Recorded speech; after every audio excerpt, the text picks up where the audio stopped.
zarete, saiatuko naiz oraingoan hirugarren gaiaren laburpentxo motz bat egiten. Kontuan izan laburpen hauetan, klasean egiten ditugunotan, baina hauetan bereziki helburua ez dela dena jorratzea, baizik eta ideia orokor bat edukitzea gauza garrantzitsuenen inguruan, errepaso moduan erabili ahal izateko. Ados, kasu honetan, foruak eta liberalismoa, karlistak eta foruak indargabetzeko prozesua da gaia, eta etapa 1823-tik 1878. Sarreratxo bat egiten diogu, ez da luzeegia izan behar, batez ere kontzeptuak garbi izateko, testu ingurua zein den modu erraixo batean ulertzeko, eta bi kontzeptu hauen foruak eta liberalismoan arteko harremana nolakoa den ulertzeko edo. Kontzeptuak direla eta izenburuan ditugu, foruak alde batetik, liberalismoa bestetik, bi kontzeptu ezberdin dira, eta ulertu egin behar ditugu. Foruak azken finean, erdieroan sortu ziren lege batzuk izan ziren, eskubide eta privilegioak, bere prozesua oso luzea izango da, leku askotan, gure kasuan Euskal Herrian ezagutzen dugu, baina ez dugutena ikusiko, bai? Lege bildumak dira, bertan agertzen dira erregeak onartu egiten dizkion privilegio batzuk hasiera batean izan diteke herri edo hiri batei, lurralde batei, bai? Kasu batzutan inkluso noble batzuei ero, eta denboraren poderioz lege horiek bilakatzen dira lurralde, hiri horietako usadioak, ohiturak eta identitate bat osatzen dute beste alderdi kultural, hizkuntza eta beste elementu batzuekin. Berriz diot, ez dira bakarrik Euskal Herrian gertatzen diren prozesu baten isla, baizik eta beste lurralde batzuetan gertatzen dira, gertatzen dena da, gehien luzatzen direnak denboran, Nafarroakoa, Gipuzkoa, Bizkaia eta Arabakoa izango direla.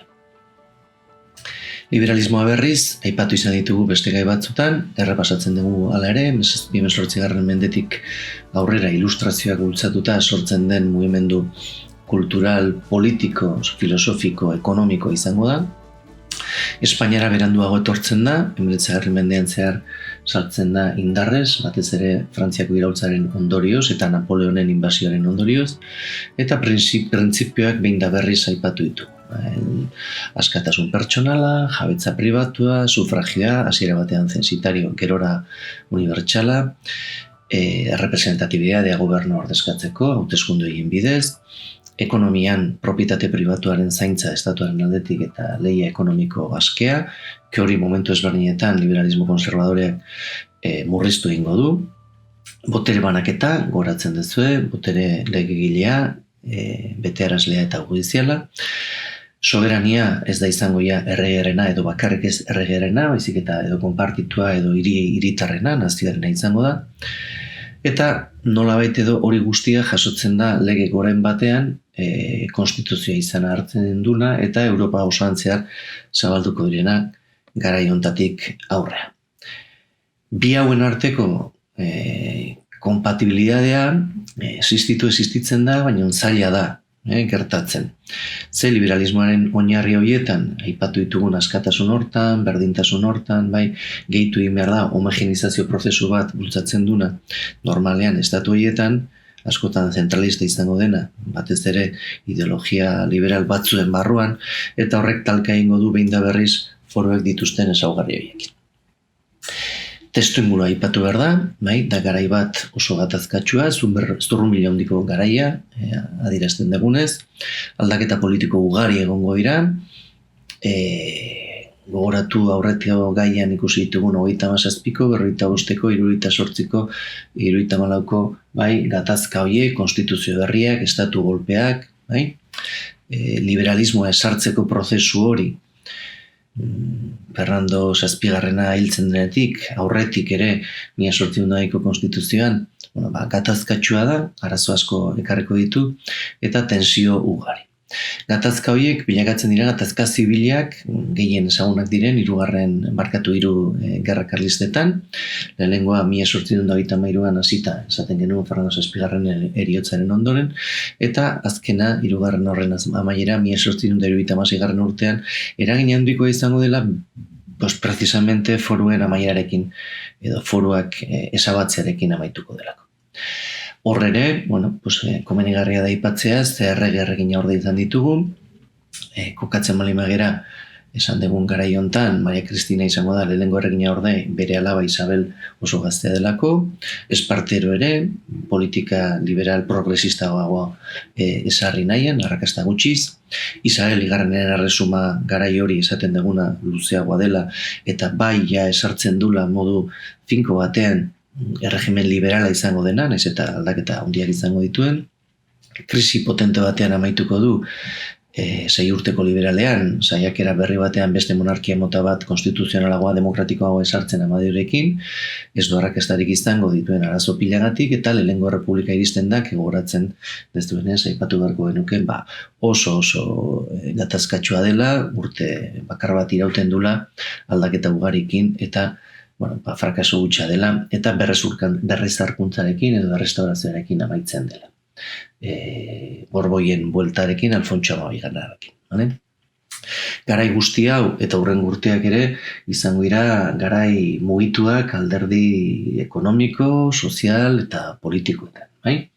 Politikoetan aipatu dugu, baina sozialean eta ekonomikoan ere, ze liberalismoak dakarren kultura aldaketa eta liberalismoak dakarren industrializazio prozesuak eta mundializazio prozesuak logikoa denez, ez da gehiagi adierazi behar aldaketan sakonak suposatuko ditu gizarte hontan. Batez ere, Katalunian, Euskal Herrian industrializatzen diren lurralde bietan.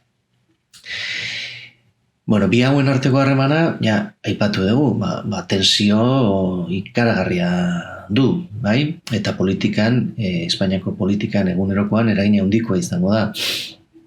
Foruak liberalismoa sentitzen dute, eta da beraientzat argitagarri mehatxu bat, liberalismoak berriz foruak ikusten ditu erregimen zaharreko usadioak bezala, ezabatu beharreko lege eta ohitura batzuk ezberdintasunak sortzen dituztela herrialdearen barruan eta modernizatze prozesu batean desagertu egin behar direnak, eta beraz honek gatazkara eramaten ditu.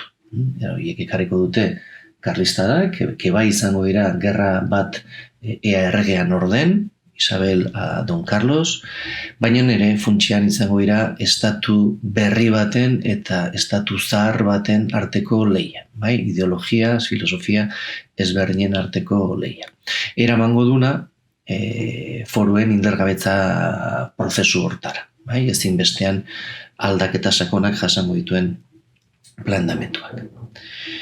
Foruetan pixkat indar eginez, igual nabazu egin dezakezu lehenengo saio hortan, bere jatorria barkatu izango genuke Goi Erdiaroan, erregeek esan dizuet, hiri eta herri eta eskualde batzuei eman egiten dizkien privilegio batzuk, lege batzuk bereziak dira, leku bakoitzan ezberdinak, gero kopiatu egiten dira, leku batekoak eramaten dira beste batera eta bar. Baina privilegio eta autonomia horiek daukate itzulera bat. Lurralde haiek, hiri horiek, nolabait edo gelditzen dira errege horren menpe. Eta hartzen dituzte konpromeso batzuk. Lurralde horiek defendatzeko, edo zerga batzuk emateko, edo ordainean beste elementu batzuk osatzeko. Izan ditezke, hiri guteunak, foruak, kodeak, modu ezberdinak daude. Partikularki, Nafarroan eta Euskal Probintzietan, foru horiek, ezaugarri bereziak dituzte, eta gainera denboran asko luzatuko dira. Garatu eta mantendu egingo dira, bilakatzen dira lurralde hauen identitate oinarrizkoetako bat, politikan, kulturalan, eta nortasun eta simbolo ere bilakatzen dira. Eta erregeek behin da berriz aitortu egingo dute eskubide bezala daudela elementu horiek lurralde hauetan. Eta lurralde hauek onartuko dute erregaren preeminentzia hori. Ezaugarri nagusiak aipatu ditugu, ez dira errepikatu behar lehen jarri dituzue, edo zabaldu, zuek ikusi, baina garbi utzi provintzia hauek Gaztelako Erresumaren barruan dauden bitarte hontan, bereziak direla eta privilegiatuak direla. Lehen aurreko gaietan nobleen inguruan hitz egiten genuen bezala gizarte alderdian. Bai? Autonomia legegile eta judiziala dute, zergak ordaintzeko salbuespenak, ez du esan nahi zergik ordaintzen etzena lurralde hauetan, baina beste modu batera, bai? Eta zerga horiek erabiltzen ziren hein handi batean autonomia handiarekin lurraldean. Errekrutatzen militarra ere egiten zen, baina oso berezia, ezberdina, murritzuagoa, eta gero ematen du aukera handiago bat politikan bertan autonomiaz lan egiteko eta beraz bertako baliabideak, natura baliabideak, eskubideak, interesak zaintzeko. Hortaz aparte, eta logikoa denez, garrantzi izugarria izango dute alderdi sozial eta kulturan ere bai. Politikan esan dugu, ematen dulako autonomia oso zabala. Bai? Lurralde hauek beraien interes propioak defendatu ahal izango dute. Dute harreman berezi bat. Eta dakate harreman bat zuzenean ematen diena bide hurbila edo lantzeko gai batzuk, hori beti datorrondo. Bitartean ere, garrantzi soziala ikaragarri izango dute, eguneroko bizitzan eragina dutelako, ez dira gauza batzuk hor daudenak hor goian inork ez ditunak bereizten, bai? Gizarte eta komunitate hortan eragin handiko kontuak dira. Eta horrek noski eramaten du kulturan ere bertako nortasunaren funtsezko kontzeptuak, ideiak, planteamenduak izatera. Bai? Galtzen direnean, lurralde hauetako pertsona askok sentituko dute beraien gizartea guztiz aldatzen ari dela, lapurtzen ari dela. Liberalismoak aipatu dugu eta berriz diot egin dezakezuela aurpen bat hein hortan, bai, bakarrik behin aipatu. Bere jatorria aipatu dugu, ideia nagusiak aipatu ditugu eta prozesu luze bat, bai, 19. mendean zehar eramango du, bai, liberalismo ideia horietatik estatu liberala kristalizatzeraino, bai? Aipatzekoak, nik aipatuko nuke 1812ko konstituzioa dela lehenengo esperientzia liberala, aipateko nezak ere bai, Baionako estatutu bat dela, baina oso berezia da dakizuen zergatik. Okupazioan zehar ematen direla aldaketa batzuk esanguratsuak direla antzinako erregimena suntsitzeko. Konstituzioak, 1812koak ere hala azaltzen ditula besteak beste adibidez foruen garrantzi galera eta indargabetzea. Baina, Fernando Zazpigarrena bueltatzen denean, gerra amaitzea 1814 urtean, berreztarri egiten du absolutismoa, ez du guztiz lortuko, egongo da, zati bat, 3 urteko liberalean, 23 bitartean, berrez ere 1812ko konstituzioa esartzen dela, baina derrigortu egiten dutelako liberal progresistek, bai? Baina da etapa bat, gehien bat, absolutismoarena eta regimen zaharrena. Ez da bakarrik Espainian gertatzen, beste lurralde batzuetan. Bera hitzean, dakizuenez, 3. Gerra Karlista dator, Maria Cristina Espartero eta Isabelen erregealdi hori daukagu garai luze batean, 33tik 78ra, ari gara hitz egiten 35 urteko epe luze batez, eta alde batetik ditugu karlistak monarkia erregea nor izango dute den borrokatzen, baina batez ere, bai, erregimen zaharretik edo erregimen zaharraren oinarri izan diren ideia, kontzeptua, kultura, legeak mantendu nahian. Eta bestetik, ezinbestean erreginak, Isabel Espartero eta Maria Cristina sartzen dutena estatu liberal bat, bai, zentralistagoa, desamortizazioekin, elizaren garrantziaren galera batekin, hezkuntzaren edapenarekin, hau da, erreforma batzuk, ilustraziotik, bai, liberalismotik etorretakoak.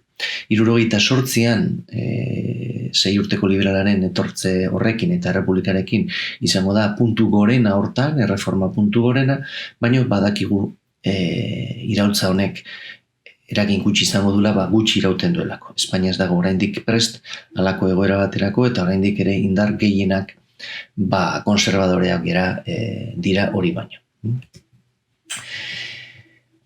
Karlista den eta foroen arteko harremana importantea da, hor sakontzea, bai? Karlistadak, ja 3. aldiz, badira Fernando Zazpigarrena hil eta nor izango ote den bere ondorengotza, bai?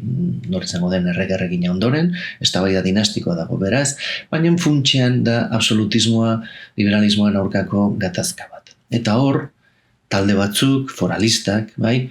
Foroen defentsan oinarrituko dute beraien borroka.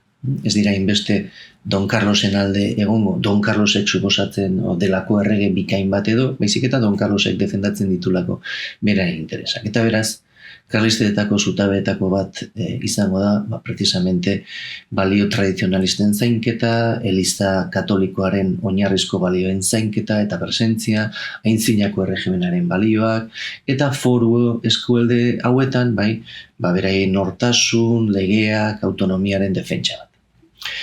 Horien kontra, Madriden liberalismoak borroka egiten du, eta karlisten aurka borrokatzen duten gazte horiek borroka egiten dute, askeagoa dan gizarte bat eraikitzeagatik, homogeneoagoa dan gizarte bat eraikitzeagatik, eta demokratikoagoa den, gizarte horrengatik. Ikusiko dugu, badakizue, ikusi dugu laugarren gaian, ez dela ere demokratiko egia, baina da pausoak ematea zera hortan. Bereizten direnean bi gai hauek, alde batetik lortzen denean, adibidez lehenengo gerra karlistaren amaieran, bereiztea alderdi dinastikoa ezin izango ote den erregerregina, foruen eztabaidagatik, foruzaleak desaktibatu egingo dira. Beraien interesa berriz diot ez da inbeste erregean hori izango den, baizik eta beraien foruak eta ohiturak eta identitatea mantentzea. Horregatik, foruak indargabetzeko prozesu hortan, pausoak bereziak dira, eta luzea da.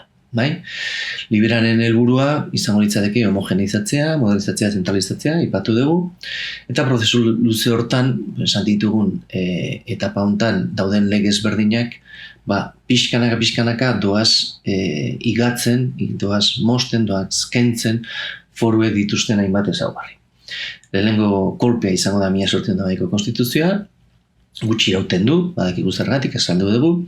Bigarrena izango da, 3 urteko liberalean, Fernando Zazpigarrenen absolutismo hortan zainduta zeuden foru horiek, justo urte hauetan liberal modernizatzailea radikalagoak foruak murrizteko erreforma batzuk egingo dituztelako, berriz ere absolutismo datorrenean lasaitu egiten dira foralistak, 33an hiltzean mehatxatuta sentitzen dira berriz ere, Maria Cristina lotu egiten du Espainiaren etorkizuna Partido Liberalei, hor 1829ko estatutoa, 37ko konstituzioa, eta batez ere 39ko foruak, jongo dira pixkanaka igatzen esaten dugun foruen autonomia hau, batez ere 39an klabe izango da, onartzen dela foruak nolabait edo legezkoak direla eta konstituzioan txertatu behar direla, baina soberania espainolaren zentralaren menpe gelditzen da. Konstituzioaren barruan egon behar dute eta gainera adierazten da erreformak egin beharko direla etorkizun batean. Espartero erradikala izan da tensio handiak sortuko ditu, aipatu ditzakegu sortzen diren tensioak hor. Isabelekin, Isabel erresumara tronora iristen denean, Estatu liberalen finkapeta hortan badaude berriz ere 45ean autonomia fiskala murrizteko lege batzuk, onartu beharra dago beste neurri batzuekin batera onura ekarriko diotela ekonomikoki batez ere burgesia euskaldunari, eta sortzen denean gatazka potenteena izango da 3. Gerra Karlistaren amaieran, sistema kanobista sartzen denean eta Alfonso XII abarkatu erregealdira iristen denean, 1876ko legearekin. Foruzalentzat, gerora nazionalentzat, Euskadin 1839ko legeak eta 1976ko legeak suposatuko dute tokearri bat, klabezko elementu bat. Horregatik da importantea hortan indarra egitea.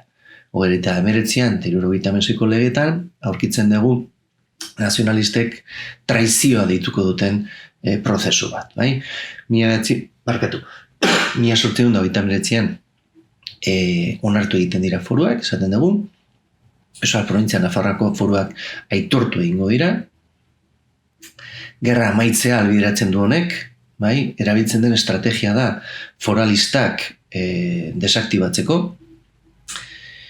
baina beti ere, eta gogoratu legea irakurri genula, gelditzen da konstituzioaren beharren menpe, soberaniaren menpe, eta hurrengo gobernuek egingo dituzten erreformen menpe. Horrekin ez dira gelditzen foralistak, esango genuke. Gelditzen dira, onartu egin dizkigute gure foruak mantentzeko eskubidea dugula.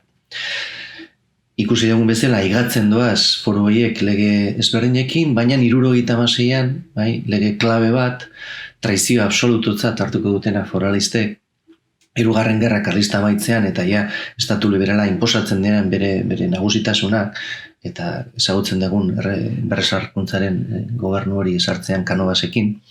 Liberalek zentralismoa bultzatu nahi dute eta foruak indargabetu barkatu egiten dituzte. Bai? Foruen zerga sistema eta administrazio autonomoa eta elementu hauek desagertu egingo dira. Eta horrek gatazka handia sortuko du eta bultzatuko du erantzun bat. Eraina sakona izango du, alde batetik foru eskualde hauetan galera sentimendua nabarmentzen delako, eta galera sentimendu horrek tensioa zabalduko du urte eta urteetan nazionalismoa sortuz, mugimendu berri bat, Nafarroa-navarrismoa, Euskadin lehengo Bizkaian bizkaitarrismoa, gerora nazionalismoa, eta Katalunian ere bai nazionalismoa, ez da arrazin bakarra foruen galera, badaude beste batzuk, industrializazio prozesuak eragiten du, gizarte hortan suposatzen duen ohitura, kultura aldaketak, immigrazioak ere ekartzen dituen aldaketak, baina foruen galera ere bada eragina izango duen horietako bat. Naiz eta lortuko duten, batez ere Euskadin bai 1878ko 2 urte beranduagoko kontzertu ekonomikoa. Batez ere elite ekonomikoek, burgesia ekonomikoa potente bat sortzen ari dena Euskadin behar duen, nahi duen nolabaiteko zerga sistema autonomo bat, kupo bat bidaltzen duna Madridera, adostutako kupo bat, kantitate bat, baina zerga horiek bertan jasotzen dira eta zerga horiek kudeatu daitezke inaundi batean bertan. Hori lortzen da, eta zer ikusia du, eta garrantzitsua da jakitea, ze orain ere Euskadik erkidego bezala, Nafarroak ere bai, baditugu kontzertu ekonomikoak eta kupo sistema hori. Ez da berdina, aldaketa ezberdinak ditu, oso desberdina da, baina bere jatorria, bere oinarriak gai hontan ditu. Espainian berriz ere eragina izango du, porque Espainiak duen modernizatze prozesu hortan zentralismoak eragina handia izango du, eta zentralismoak etengabe izango ditu gatazkak lurralde hauekin, bai momentu hortan, bai etorkizun, luze batean esan genezakeen gaur egun arte. Eta hoxe, horraino iritsiko geha, iruditzen baldin bazaizue gai hontan. Animo eta ea zeulmoz dijoan kontrola.